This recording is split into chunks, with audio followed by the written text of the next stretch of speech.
Baginda Rasul lahir. Kemudian setelah 2 ruh suci ini kembali, diambillah oleh Suwaibah al-Aslamiyah, budak daripada Abu Lahab, paman Rasulullah sallallahu alaihi wasallam.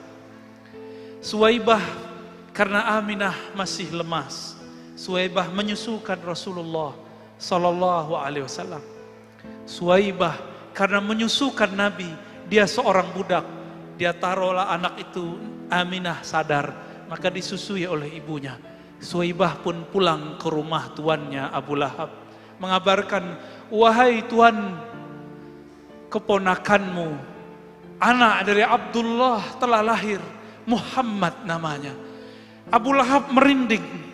Itu hari Isnin, hari Senin, hari yang tadi. Abu Lahab kemudian mengatakan, wahai Suwaibah, saksikanlah bahwa engkau merdeka hari ini. Kenapa ia dimerdekakan? Karena dia menyusui Nabi Muhammad sallallahu alaihi wasallam. Siapapun yang bersentuhan dengan Rasulullah, dengan zat Nabi Muhammad sallallahu alaihi wasallam, maka dia mulia. Maka disebutkan dalam hadis yang kualitasnya oleh Imam Suyuti dikatakan naik menjadi hasan li ghairihi, menjadi bagus karena ada dalil-dalil lain yang menguatkannya. Ketika Abu Lahab mati, setiap hari Senin di alam barzakh, khaffafallahu anhu. Tersebutlah dalam kitab Diyaul Lami. Kalau di kitab ini halaman 34, annal azaba mukhaffafun fi kulli isnain li farhatihi biman wafana.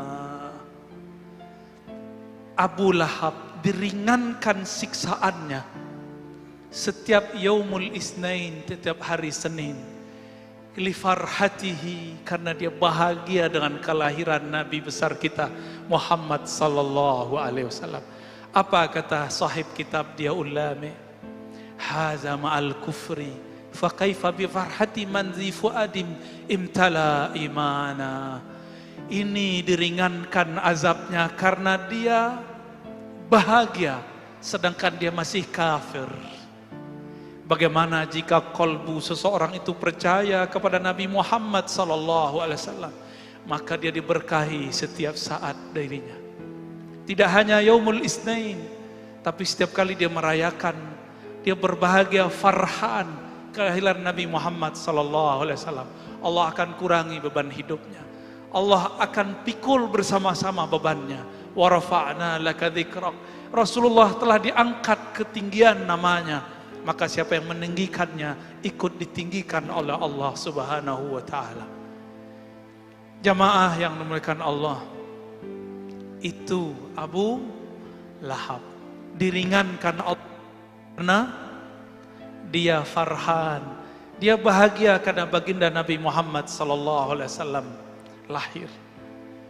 Maka siapapun yang percaya kepada baginda Rasul sallallahu alaihi wasallam dan dia bahagia dengan kelahiran Nabi Muhammad sallallahu alaihi wasallam, falahu, bagi dia barakat, rahmat, keberkahan yang melimpah, rahmat-rahmat tiada bertepi. Suwaibah menyusui Rasulullah karena orang Arab Mekah saat itu punya tradisi menyusukan anaknya kepada selain mereka. Maka muncullah masa, adalah hari di saat orang-orang dari Bani Sa'diyah datang untuk menyusui orang Mekah. Sebanyak itu perempuan yang gemuk-gemuk, ibu-ibu yang baru melahirkan, tidak ada satupun yang minat Rasulullah SAW. Rasulullah SAW disodorkan ke ibu yang cantik, yang gemuk, kira-kira air susunya sangat banyak. Ternyata beliau tidak mau. Kenapa? Karena hampir semua perempuan yang berisi badannya, yang kenyal, yang sehat, itu ketika menyusui Rasulullah, dia susui anak si perempuan itu dahulu dengan kanannya, Rasulullah ke bagian kirinya. Rasulullah tidak mau meminum bagian kirinya. Berbeda dengan Halimah. Dia Halimah sangat santun dan sangat sopan. Ketika dia mau menyusui Sayyidina Muhammad, maka diletakkan anaknya sebelah kiri. Dia ambil Nabi Muhammad. Maka sang Nabi kecil langsung mau menyusui. Perempuan yang sangat kurus malang, dia punya ternak-ternaknya banyak yang mati. Dia punya ternak domba yang bisa mengeluarkan susu, tapi susunya tiada yang keluar. Tapi semenjak dia mendatangi Nabi Muhammad dibawa pulang. Semua ternaknya gemuk, semua air susu pun mengalir. Diangkatlah oleh Allah derajat Halimah yang tadinya fakir, miskin, menjadi keluarga yang penuh diberkahi. Tadinya mendapatkan bagian sedekah susu, sekarang dia membagi bagian susu ke tetangga-tetangganya. Kenapa? Di rumahnya ada bayi kecil, Sayyidul Alamin, Sayyidina Muhammad sallallahu alaihi wasallam. Halimah, dia orang yang miskin, tapi dia sabar. Rasulullah mengatakan, Allahumma ja'alni miskina. Ya Allah, Engkau kayakan aku, tapi jadikan styleku style orang miskin. Karena dulu yang menyusukanku seorang yang miskin. Sallallahu alaihi wasallam. Pendek cerita, umur beliau udah sampai 7 tahun. Bermain-main dengan saudara susunya. Di suatu tempat, beliau badannya biasa, badannya kecil. Naik keledai bersama dengan saudaranya, anak Halimah Sa'diyah. Betapa lucunya Sayyidina Muhammad berdua dengan saudara susunya di atas keledai. Keledai itu lebih rendah daripada onta, lebih rendah juga daripada kuda, tapi juga lebih besar daripada bighal. Sedang sekali jika ada orang berjalan di atasnya, lucu, sangat menarik sekali. Sampai di tengah jalan, apa kata Sayyidina Muhammad kecil? Wahai saudara susuku, aku kehausan, aku pengen makan dan minum. Jika engkau berkenan, jemputlah ke rumah ibumu. Aku sungkan kepada ibumu. Maka pulanglah dia. Tapi ketika dia pulang, balik lagi. Ketika dia balik, dia melihat Nabi Muhammad SAW sedang dibelah dadanya oleh 2 sosok bersayap. Sangat besar, tapi wajahnya sangat indah. Kemudian si anak ini lari kepada ibunya. Wahai ibunda, kutila Muhammadun, kutila akhi Muhammadun. Saudaraku dibunuh oleh 2 sosok yang tidak tahu dari mana. Halimah pun ketakutan. Wajahnya pucat, bulu romanya merinding. Dia penuh ketakutan, dia panggil suaminya. Wahai suamiku, anak kita Muhammad, anak kita dibunuh oleh seseorang. Dia menangis, dia berteriak, ya Muhammad. Ya Muhammad. Ternyata sampai di sana Nabi Muhammad SAW main-main seperti sedia kala. Dia peluklah Nabi Muhammad SAW yang tadinya jantungnya hendak mau copot, tapi melihat Nabi Muhammad masih utuh sedia kala, dia bahagianya bukan main. Ternyata anakku, anak susuku masih hidup, sumber keberkahanku masih hidup. Walhasil Sayyidatuna Halimah mengatakan kepada suaminya, wahai suamiku, anak kita bukan anak biasa. Dia dicari bukan hanya oleh orang di bumi, tapi seperti yang dikatakan Muhammad. Ketika kita tanya, ya Muhammad, siapakah 2 makhluk itu yang diceritakan saudara susumu? Beliau mengatakan, aku melihatnya turun dari langit. Halimah geleng-geleng kepala. Ini bukan manusia biasa. Wahai suamiku, kita mungkin bahkan salah adab kepada anak ini. Jangan-jangan anak ini pilihan Allah Subhanahu wa ta'ala. Besok kita kembalikan ke ibunya.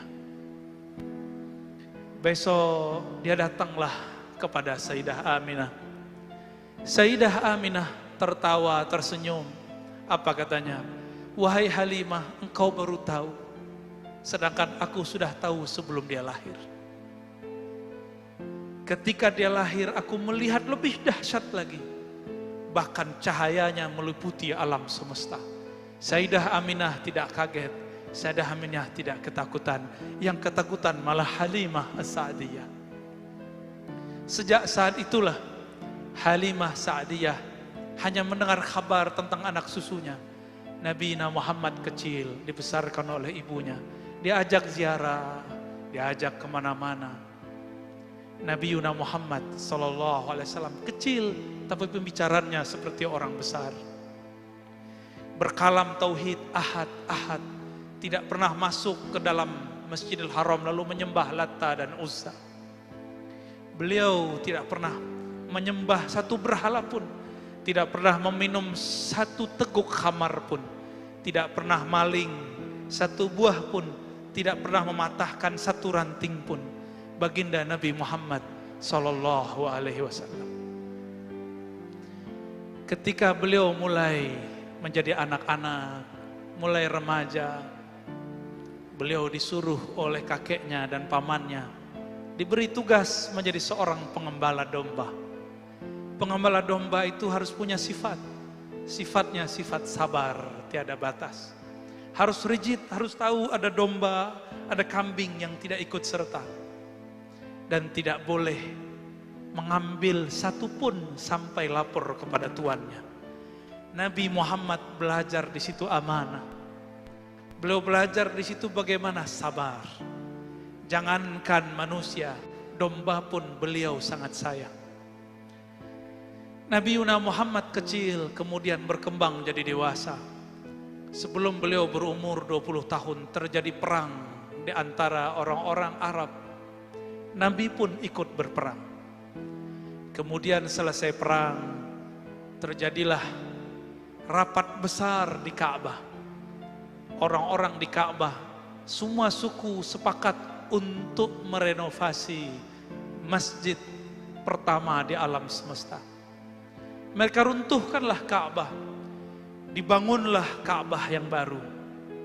Tapi ketika mereka hendak menaikkan Hajar Aswad, semuanya merasa berhak. Ada 4 suku, semuanya mengatakan, aku lebih tua. Yang satu lagi mengatakan, aku paling banyak memberi donasi. Yang lain mengatakan, aku, kami. Di saat seperti itu, datanglah Sayyidina Muhammad SAW menawarkan suatu penyelesaian masalah. Apa kata beliau? Wahai tuan-tuan, wahai paman-pamanku, kakek-kakekku, maukah kalian aku tunjukkan cara yang paling mudah, semuanya kebagian. Maka beliau turunkan ridaknya, ini namanya ridak selendang. Selendang ini dipegang satu sudut oleh satu suku, dan suku yang lain. Lalu Nabi Muhammad mengatakan, saksikanlah, izinkan aku mengangkat batunya. Lalu kalian taruh ke Ka'bah. Maka semuanya sepakat, kenapa? Semua suku dapat kebagian. Itulah baginda Nabi Muhammad SAW bernama Fatanah. Seseorang yang bersosok cerdas, sangat cerdas. Orang yang tadinya bertengkar, datang beliau selesai semua masalah. Suatu kali beliau diajak oleh Abu Talib, paman beliau. Wahai Muhammad anakku, kata Abu Talib, karena Abu Talib adalah abang kakanda daripada Abdullah. Ikutlah aku berdagang ke negeri Syam. Syam dulu dinamakan negeri Rum, negeri Romawi, Romawi Timur. Bahasanya bahasa Yunani, bahasa Romawi, 2 bahasa itu dipakai. Makanya ibu kotanya dalam bahasa Arab disebut Dimashq, dalam bahasa sana disebut Damaskus. Ada us menunjukkan bahasa asli sana. Diajaklah Nabi Muhammad SAW remaja untuk berangkat ke negeri Syam. Ternyata sebelum masuk ke pusat kota Damaskus, sudah ada rahib yang setiap hari melihat adakah kafilah yang membawa tanda-tanda kerasulan. Bertahun-tahun, puluhan tahun dia menunggu, karena dia membaca di kitab Injil bahwa sang Nabi akhir zaman jika melewati sesuatu tempat, pohon-pohon pun merunduk, hewan-hewan pun sujud, semua batu-batu mengucapkan salam. Assalamualaikum ya Rasulullah.